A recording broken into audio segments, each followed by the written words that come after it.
en la línea telefónica Abel Salinas, exministro de Salud, a quien le damos la bienvenida. Exministro, ¿cómo está? Bienvenido. Qué gusto saber de usted. Al contrario, Mario, es un placer saludarlo. Y ciertamente, yo creo que la preocupación que tenemos los peruanos, si bien es cierto, va orientada en alguna manera por la aparición de esta nueva cepa, lo cual era algo esperado. Los virus suelen cambiar en el tiempo. Este virus ha tenido varios cambios y en este caso ya se ha detectado uno de los cambios que pudiera darle una contagiosidad mayor. Todavía falta definirlo, pero pudiera ocurrir eso. Y esperemos que no tenga mayor letalidad. Pero creo que lo que nos obliga a esto a pensar, y esto es, ojalá que esto sirva para que el gobierno reaccione un poco en el control de la pandemia. Hemos estado con medidas bastante dispersas, habíamos abandonado, me parece, el control, lo veíamos en las calles, en los centros comerciales, y dábamos medidas, o teníamos los peruanos medidas que eran absolutamente insuficientes, como por ejemplo el decir que los autos particulares no circularan el 24 o 25 de diciembre o 31 o 1 de enero. La intención de que no hayan reuniones sociales es interesante, pero la medida pues no surte efecto de ninguna manera. Es correcto. O por lo menos, o inclusive decir el toque de queda ya no es a las 12 de la noche, sino a las 11 de la noche, es absolutamente insuficiente, eso no tiene ningún impacto. Entonces yo creo que hay que hacer otro tipo de cosas, hay que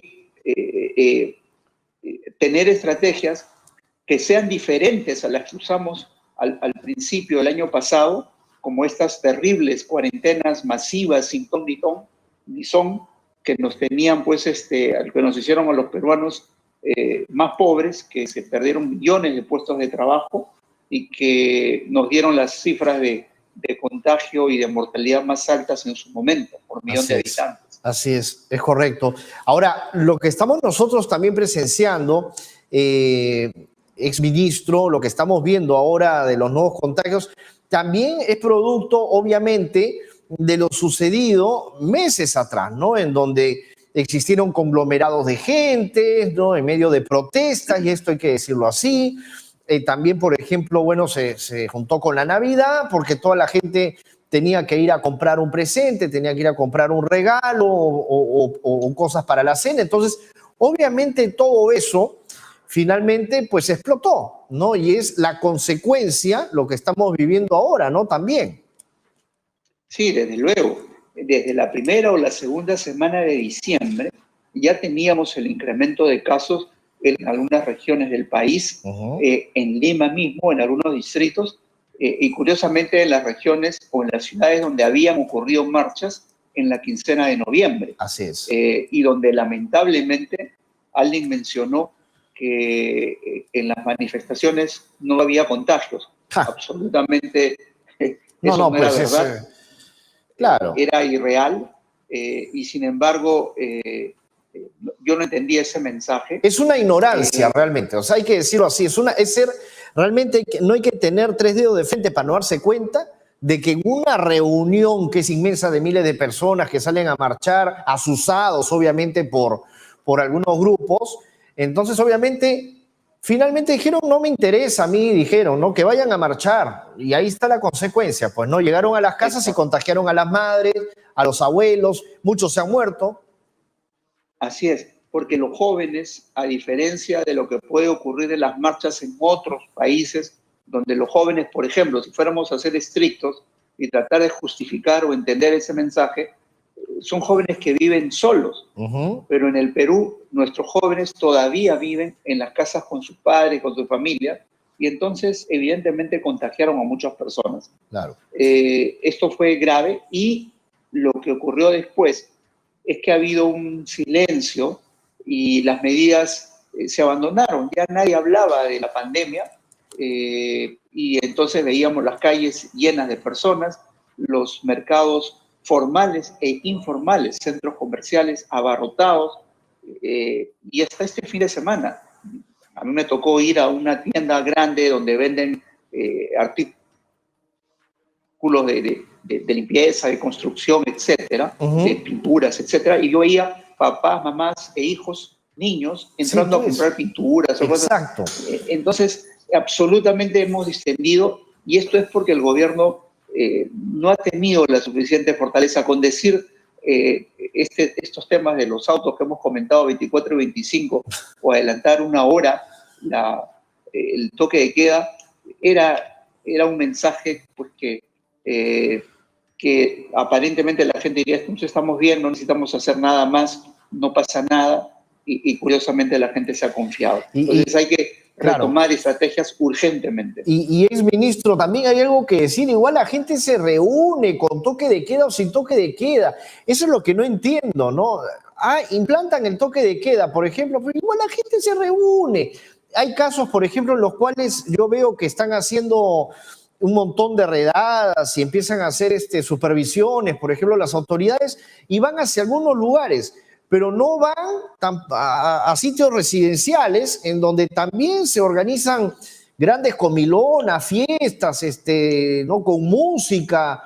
Obviamente las paredes son pues acústicas, ¿no? Entonces no se escucha nada para afuera. Y entran 5, 6, 7 personas en esa reunión. Entonces, igual la gente se reúne. Por eso, exministro, no sé si usted comparte lo mismo que yo pienso. Sarna con gusto pica, ¿no? Una cosa así. Finalmente. Así se dice, sarna con gusto no pica, dicen. Sarna con gusto. Pero es cierto, en realidad, después nos quejamos y no estamos haciendo lo correcto, pero no estamos haciendo lo correcto en general. Hay que tener un liderazgo, una conducción, y esto le corresponde al gobierno, a la autoridad sanitaria en principio y a las demás autoridades, y luego los ciudadanos acatar. Pero lo que pasa es que no estamos dando un mensaje así correcto, y este tipo de medidas pues, aisladas no tienen ningún sentido. Yo creo que hay que elaborar un mejor mensaje. Por ejemplo, además de eso, hay que reforzar el primer nivel de atención. Eso es urgente. Los centros de salud que fueron cerrados en los primeros meses del año pasado, ahora tenemos que dotarlos de pruebas diagnósticas, ya sean las pruebas moleculares o las pruebas antigénicas, que pueden ser rápidas, pero no son las serológicas, y que sirven en el paciente sintomático. Todos los centros de salud tienen que tener oxímetros de pulso, tienen que tener oxígeno, medicamentos y recursos humanos. Tenemos que tener ahí médicos, enfermeras. Y eso es lo que no se está haciendo. Estamos peleados con los médicos, con las enfermeras, los sindicatos, no negociamos, amenazan con paros, con huelgas, no se les pagan los contratos, no hay las pruebas en todos los sitios. Entonces, yo creo que si hacemos ese mensaje, esa estrategia, ahí es donde podemos controlar y evitar que los pacientes lleguen al hospital y lo colapsen, porque muchos se pueden manejar en ese nivel. Algunos ahí, otros se aíslan en sus casas y otros en los centros de aislamiento temporal. Pero eso tiene que ser en el primer nivel de atención.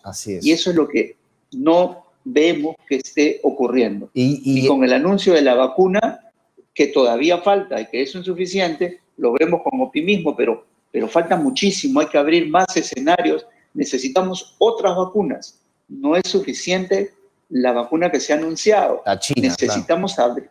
Así es. Y por muchas razones. Si necesitamos abrir, y hay más vacunas disponibles en este momento. Las hay.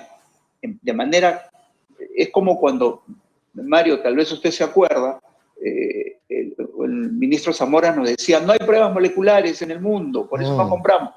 No era cierto, sí había.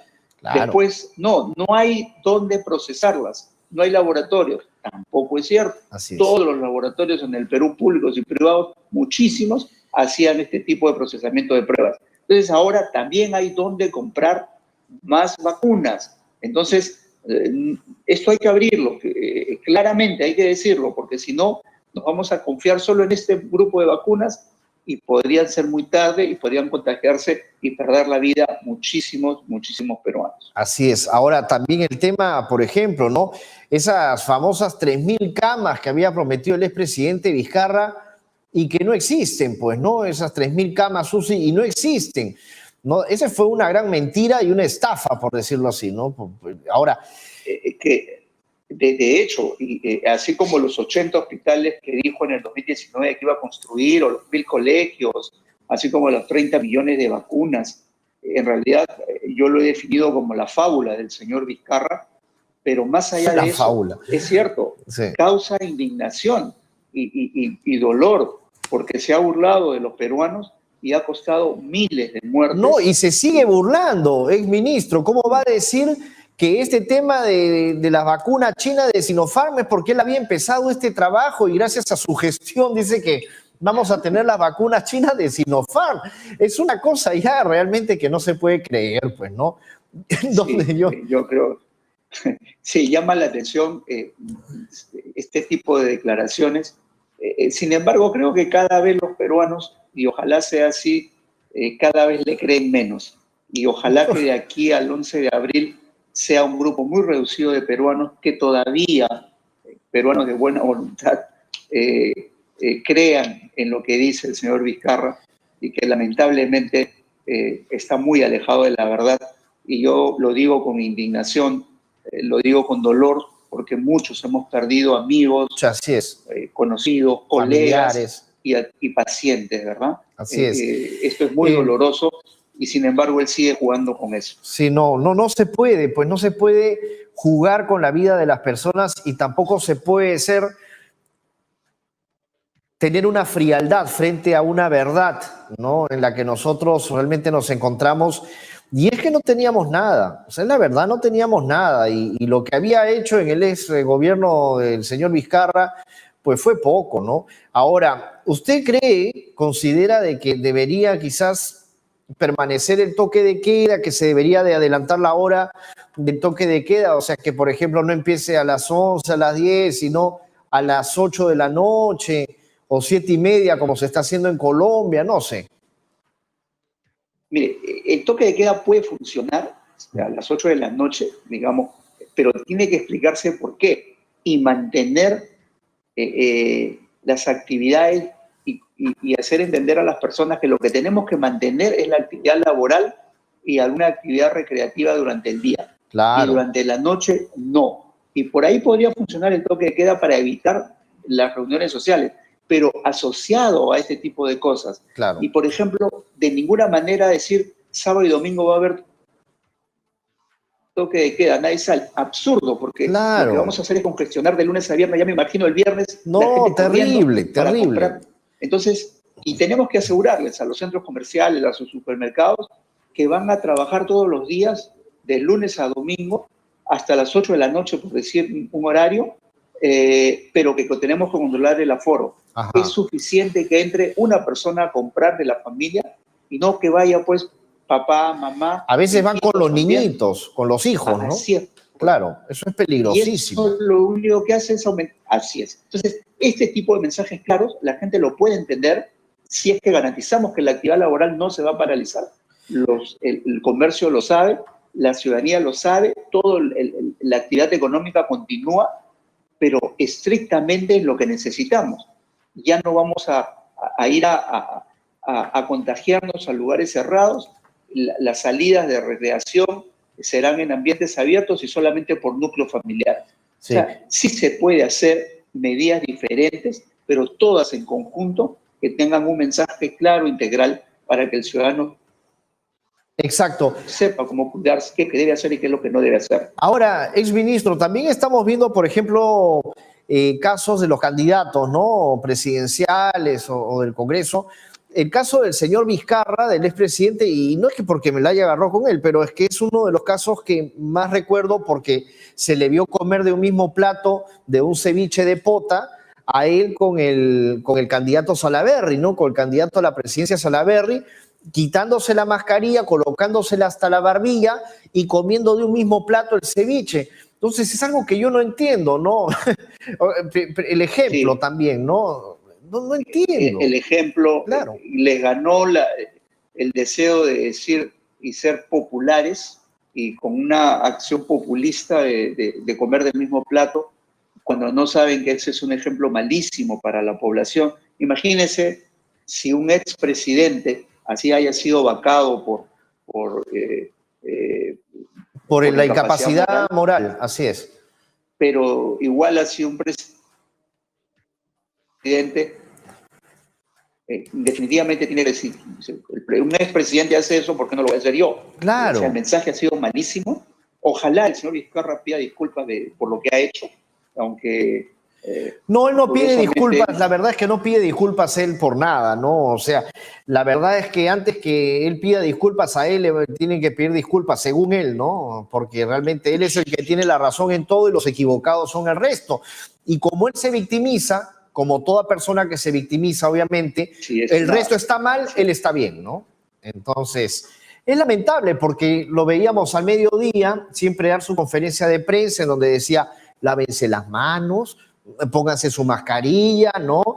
Esas reuniones del fulbito y el fulbazo, y así hablaba, ¿no? Era su estilo, su manera.